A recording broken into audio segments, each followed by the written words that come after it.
The instant you open your mouth to explain yourself, you've already told the room that the accusation landed. And Machiavelli understood that the fastest way to lose a confrontation is to prove you needed to win it. You know this moment, the accusation that wasn't even true, the explanation that came rushing out anyway, the way your own defense somehow made you look guiltier than silence ever would have. By the end of this, you'll understand exactly why defending yourself hands away power instead of protecting it, and what to do in that split second instead. Here's the part almost nobody sees clearly in the moment. An accusation isn't actually a request for information. It's a test of your composure, and the content of your response matters far less than the fact that you responded at all. The person throwing the accusation rarely cares about being corrected. They're watching to see whether you'll flinch, and a flinch is the only outcome they were actually fishing for. Watch what happens in the version where you defend yourself. Someone says you've changed.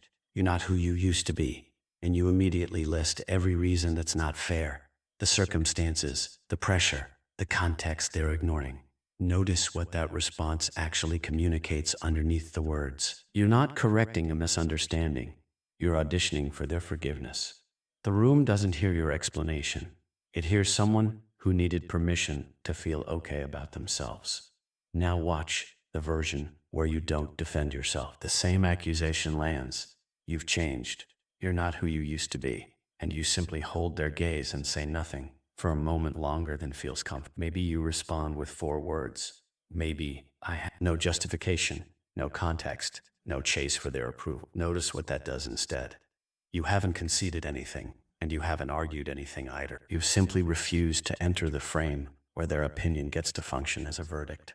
This is the actual mechanism Machiavelli understood centuries before modern psychology gave it. Well, whoever explains has accepted the premise that explanation. The moment you start justifying yourself, you've quietly handed the other person the authority of a judge, and you've taken the position of someone on trial, even if you were never actually wrong. The content of your defense becomes irrelevant the instant the posture of defending has already done it. Here's the part worth sitting with honestly.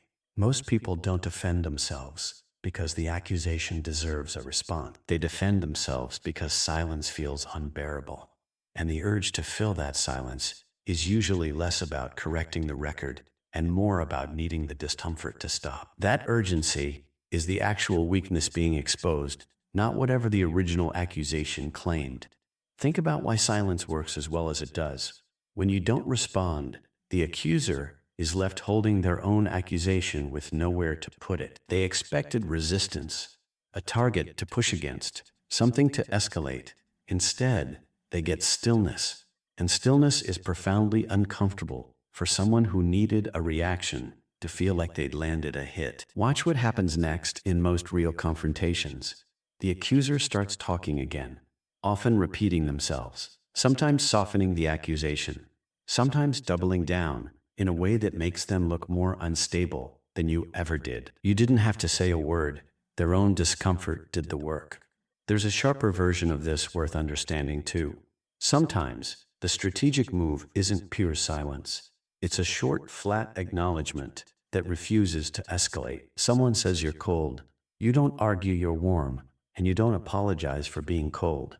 You simply say, maybe. That single word does something a full defense never could. It removes the argument entirely. There's nothing left to push against, because you haven't given them resistance to work with. A person swinging at something that doesn't swing back eventually looks like they're swinging at nothing. This isn't about becoming someone who never speaks or never corrects the record when it actually matters. There's a real difference between clarifying a fact that has consequences and defending your character to someone who is never actually interested in the truth. If a colleague misreports something you said in a way that affects a decision, correcting it is strategy. If a person at a dinner table makes a passive comment designed purely to provoke a reaction, explaining yourself to them is just feeding the exact thing they were hoping for. Here's the deeper reason this matters beyond any single conversation. Every time you rush to defend yourself, you teach the people around you that your composure can be purchased with the right insult. You've shown them exactly which lever moves you, and once a lever has been found, it gets pulled again.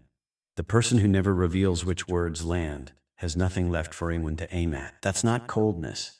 It's the simple recognition that giving away your reactions for free is the same as giving away your leverage for free. What's actually being protected when you choose not to defend yourself isn't your reputation in that one moment. It's something larger. The frame of who gets to evaluate you. Once you accept the premise that you need to be cleared of a charge, you've already accepted that someone else has standing to judge you in the first place. Refusing to defend yourself isn't refusing to engage. It's refusing the entire courtroom. And a person who isn't standing in a courtroom can't be found guilty of anything, no matter how loud the accusation gets. The strange result of all this is that the less you defend yourself, the less people actually feel the need to attack you, because there's nothing satisfying about throwing a punch that never lands anywhere. Eventually, the provocations slow down, not because you won any argument, but because you stopped being a game worth playing. That's the real power in not defending yourself. It was never about proving anyone wrong. It was about refusing to let your composure be the prize in someone else's contest. If this changed how you'll handle the next accusation that catches you off guard, that recognition is the entire point of this video. If you want to go further into what happens to the people who keep trying to provoke you and keep getting nothing back, watch Why the Quietest Person is Always the Most Dangerous next. Take care of yourself.